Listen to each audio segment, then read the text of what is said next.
The system is rigged. Let's talk about it.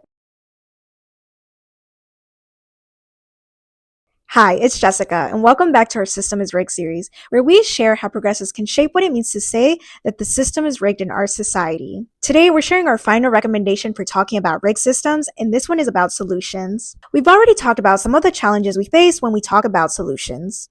Here's the paradox. The solutions we see as ambitious enough to unrig the system don't seem feasible, whereas the solutions that seem feasible aren't seen as ambitious enough to actually unrig the system. The good news is there are a couple ways to navigate this. Number one, spotlight one specific part of the system, explain how it works, and show what can be done to unrig it. For example, you can talk about how corporations rig the system against workers by keeping wages low and making it hard to unionize.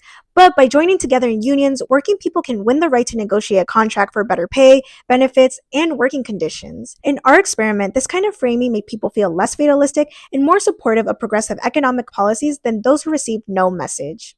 Another way to navigate the paradox is to explain how the system is rigged on a larger scale and show how big structural changes can unrig the system. Here we tested out two messages. One message that focused on big transformative solutions like a maximum wage, and the other one on realistic achievable changes like a higher minimum wage.